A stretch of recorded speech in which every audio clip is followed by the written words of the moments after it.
بسم اللہ الرحمن الرحیم۔ السلام علیکم خواتین و حضرات، دجال کے آنے سے پہلے یہودی نیا مذہب دنیا میں نافذ کرنا چاہتے تھے۔ چنانچہ 1992 میں نیو ورلڈ آرڈر کے نام سے دنیا میں ایک نیا مذہب متعارف کرایا گیا۔ یہ در حقیقت ایک نیا مذہب ہے جس کی بنیاد خواہشات پر مبنی ہے۔ عالمی ادارے ساری دنیا میں اس نئے مذہب کو لانے کے لیے متحرک ہوئے ہیں اور 1992 کے بعد زندگی کے ہر طبقہ میں کتنی زیادہ تبدیلی نظر آتی ہے۔ خواتین و حضرات، ہمارا آج کا موضوع سخن نیو ورلڈ آرڈر ہے۔ اس نئے مذہب میں کیا ہوگا، اس بارے میں تفصیل سے آپ کو آگاہ کیا جائے، لیکن حسب روایت ایک چھوٹی سی گزارش کرنی ہے کہ ریڈ بٹن کو کلک کر کے اور بیل آئیکن کو پریس کر کے داستان گو کے سبسکرائبر بننا مت بھولیے تاکہ ایسی انفارمیٹیو ویڈیوز آپ کو ہر وقت اور بر وقت ملتی رہیں۔ چنانچہ ظاہراً یہ نظام دنیا کی اقتصادی صورتحال سے تعلق رکھتا ہے، لیکن پوری پلاننگ کے ساتھ دنیا پر مسلط کیا گیا ہے کہ کس طرح سے ہماری موجودہ زندگی میں دھنسا دیا گیا ہے۔ اخلاقیات اور دینی اعتبار سے اس کے راستے میں واحد رکاوٹ چونکہ اسلام تھا، چنانچہ اسلام کی ان تعلیمات کو یکسر ختم کرنے پر کافی زور دیا گیا جو اس نئے مذہب کے راستے میں رکاوٹ بن سکتی تھی۔ لوگوں کی زندگی کو اس نئے مذہب کے مطابق بنانا عالمی اداروں کا ہدف تھا، اور اس کا عملی مظاہرہ بنیادی طور پر اس معاشرے میں بلکہ دنیا کے کسی بھی معاشرے میں دیکھ سکتے ہیں۔ چنانچہ آپ خود دیکھیے کہ معاشرے کے نظام کو تبدیل کرنے کے لیے ہر شعبے میں کتنی محنت کی گئی۔ لوگوں کا رہن سہن، کھانے پینے کے اوقات، جاگنا اور سونا، طرز رہائش، انسان کی ذاتی زندگی، شادی کے بعد بچے کتنے ہونے چاہیے، خواہشات میں اضافہ یا تعلقات کی بنیاد، بزنس کے طور طریقے، لوگوں کو کھینچ کر اس نئے مذہب میں کیسے شامل کیا گیا۔ یہی نہیں، عالمی اداروں نے اس کو بدماشی سے دنیا میں نافذ کروایا۔ خواتین و حضرات، آپ خود مشاہدہ کیجئے کہ کسی اور مذہب کو بحیثیت طرز زندگی یا ضابطہ حیات کے اختیار کرنے پر باقاعدہ جنگیں لڑنے کا اعلان کیا گیا، اور ان قوموں کا کھانا پینا بند کرنے سے لے کر ادویات تک، پھر ان ممالک پر قبضہ کر کے وہاں اپنا یہی مذہب طاقت کے زور پر نافذ کیا گیا۔ اس کی مثال چند اسلامی ممالک سے مل سکتی ہے کہ جب اسلامی نظام کو نافذ کرنے کی بات کی گئی تو ان ممالک کا انجام کیا ہوا۔ اس کے بعد اس کی حفاظت کے لیے تمام دنیا کی فوج کو وہاں تعینات کر دیا گیا، جہاں پر انہوں نے اپنا یہ مذہب طاقت اور زور پر نافذ کیا تھا۔ سودی نظام اس شریعت کا اہم حصہ اور جان ہے، لہٰذا دنیا میں اس سودی نظام کے علاوہ غیر سودی نظام برداشت نہیں کیا جائے گا۔ البتہ نام کے ساتھ اپنے مذہب کا نام لگانے کی مکمل اجازت ہے، مثلا ہندو بینک، خالص Roman Catholic bank, Islamic bank وغیرہ وغیرہ، لیکن نظام سودی ہی رہنا چاہیے۔ البتہ اصطلاحات چینج کرنے کی اجازت ہے۔ اس نئے مذہب میں عورت ذات کو عزت کی بلندیوں سے گرا کر فٹ پاتھوں، سڑکوں اور لمبی لمبی قطاروں میں خوار کرنا اور بغیر روک ٹوک کے مرد کی خواہشات کی تکمیل شریعت کا حصہ بنی، لہٰذا دنیا کو بھی اپنی عورتوں کے ساتھ ایسا انصاف اور برتاؤ کرنا ہوگا، یعنی عورت کو ایک ٹیشو پیپر بنا کر رکھ دیا گیا۔ اس نئے مذہب کا خاکہ اور واضح خاکہ ڈاکٹر جان کولیمن نے اپنی کتاب کانسپریٹی ہیرارکی میں لکھا ہے۔ عالمی ادارے مختلف ناموں اور تنظیموں کے ذریعے اس نئے مذہب میں لوگوں کو داخل کر رہے ہیں۔ ڈاکٹر کولیمن کے یہ اقتباسات پڑھ کر آپ کو احساس ہوگا کہ نیو ورلڈ آرڈر محض اقتصادی صورتحال سے متعلق نہیں ہے، بلکہ یہ ایک نظام اور ایک نیا مذہب ہے۔ وہ لکھتا ہے، ایک عالمی حکومت اور ایک ایسا نظام ایک عالمی حکومت کنٹرول کر رہی ہے، مستقل غیر منتخب موروثی چند افراد کی حکومت کے تحت ہوگا، جس کے امکان قرون وسطیٰ کے سرداری نظام کی شکل میں اپنی محدود تعداد میں خود کو منتخب کریں گے۔ اس ایک عالمی وجود میں آبادی محدود ہوگی، فی خاندان بچوں کی تعداد پر پابندی ہوگی، وہاں جنگوں اور قحط کے ذریعے آبادی کنٹرول کی جائے گی، یہاں تک کہ صرف 1 ارب آبادی رہ جائے گی جو حکمران طبقے کے لیے کارآمد ہوں گے، اور جہاں وہ دنیا کی مجموعی آبادی کی حیثیت سے رہیں گے وہاں پر کوئی اور متوسط طبقہ نہیں ہوگا، صرف حاکم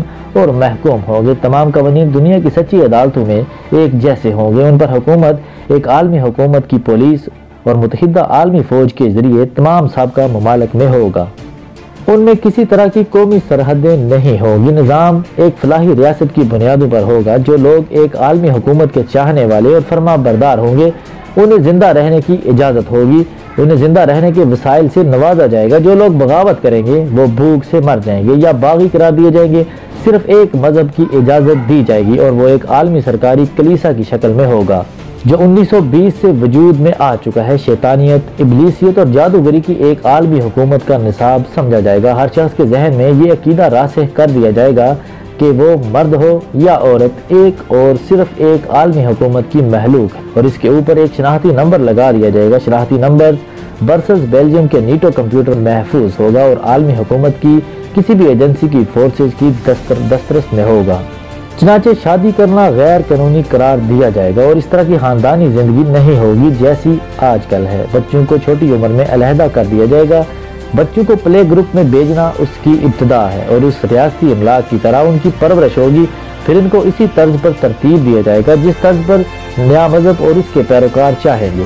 خواتین کو آزادی نسواں کی تحریکوں کے ذریعے ذلیل و خوار کیا جائے گا، جنسی آزادی لازم ہوگی، اور یہ سب سے بڑی اور اہم بات جو ڈاکٹر جان کولیمن نے کی کہ خواتین کا 20 سال کی عمر تک ایک مرتبہ بھی جنسی عمل سے نہ گزرنا سخت ترین سزا کا موجب بنے گا۔ یہ اس مذہب کی سب سے ڈیفرنٹ قسم کی بات ہے، کیونکہ دنیا کے دیگر مذاہب کی کوئی بات نہیں کرتے، وہ در حقیقت آزادی کی بات کرتے ہیں، اور آپ واضح طور پر دیکھ سکتے ہیں کہ جنسی اختلاط پر مبنی لٹریچر اور فلموں کو فروغ دیا جا رہا ہے، اور ہر سینما کے لیے لازم ہوگا کہ وہ جنسی فلمیں دکھائے۔ آئندہ آنے والے دنوں میں یہ بات بھی کھل کر آشکارا ہو جائے گی، اور سوشل میڈیا پر آپ اس کا عملی مظاہرہ دیکھ سکتے ہیں کہ کس طرح سے اڈلٹ لٹریچر سے پابندی ہٹائی جا رہی ہے۔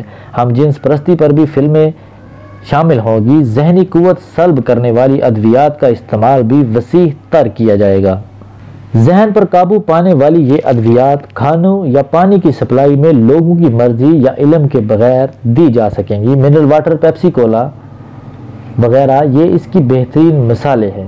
ہمارے ہاں موجود ہیں، تمام صنعتی ایٹمی توانائی کے ذریعے سے تباہ کر دی جائے گی۔ اس کتاب میں جو کچھ بیان کیا گیا ہے وہ آپ علمی طور پر دیکھ سکتے ہیں۔ مثلا عورتوں کو آزادی نسواں کی تحریکوں کے ذریعے سے ذلیل و خوار کیا جا رہا ہے، گھروں سے نکال کر بوڑھوں کے ہاسٹل میں قید و تنہائی کی زندگی گزارنے کے لیے ڈالا جا رہا ہے۔ موجودہ دنیا کو ایک عالمی گاؤں بنانے کی جو کوشش کی جا رہی ہے اس کا مقصد بھی یہی ہے کہ سب نظام ایک عالمی قوت کے ہاتھوں میں سونپ دیا جائے۔ مختلف ملکوں میں کمپیوٹرائز نظام کو تیزی کے ساتھ پھیلانے کا مقصد بھی یہی ہے کہ اس کے ذریعے سے ساری دنیا کی نگرانی کی جا سکے، اور آپ واضح طور پر یہ بات جانتے ہیں کہ اب آپ دنیا میں کہیں بھی موجود ہوں آپ کی جاسوسی کی جا رہی ہوتی ہے۔ نیو ورلڈ آرڈر کے بعد یہودی ملٹی نیشنلز نے بڑے بڑے تجارتی اداروں اور کمپنیوں کو خریدنا شروع کیا۔ اس نظام میں مزید تیزی 1999 کے بعد لائی گئی۔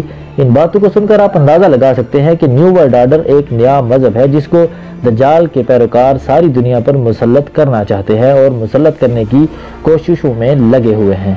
چنانچہ خواتین و حضرات، 1999 وہ سال ہے جس کے بعد یہ تبدیلی اور زیادہ تیزی کے ساتھ رونما ہوتی دکھائی دے رہی ہے۔ ایسا لگتا ہے دجالی طاقتیں 1991 سے اپنے یہودی ایجنڈوں کو خود رہنمائی کر رہے ہیں۔ اب ہم دیکھ سکتے ہیں کہ کس طرح سے یہودی پوری دنیا پر قبضہ کرنے جا رہے ہیں، اور بلکہ کر رہے ہیں۔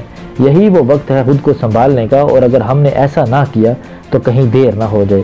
ہمیں امام مہدی کے ان ساتھیوں کے جیسا بننا ہے اور تیاری کرنی ہے جو ان کے ساتھ اس وقت ہوں گے جب پوری دنیا ان کے مخالف کھڑی ہوگی۔ ہمیں اپنے اعمال کا محاسبہ کرتے ہوئے سنت رسول صلی اللہ علیہ وسلم پر عمل پیرا کرنا ہوگا، نمازوں کو قائم کرنا ہوگا اور جاننا ہوگا در حقیقت اصل راستہ کیا ہے۔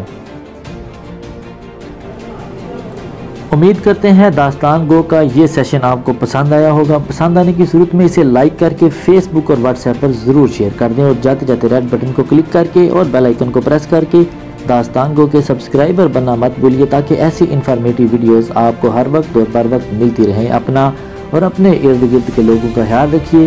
آج کے لیے داستان گو کو اجازت دیجیے۔ اللہ نگہبان۔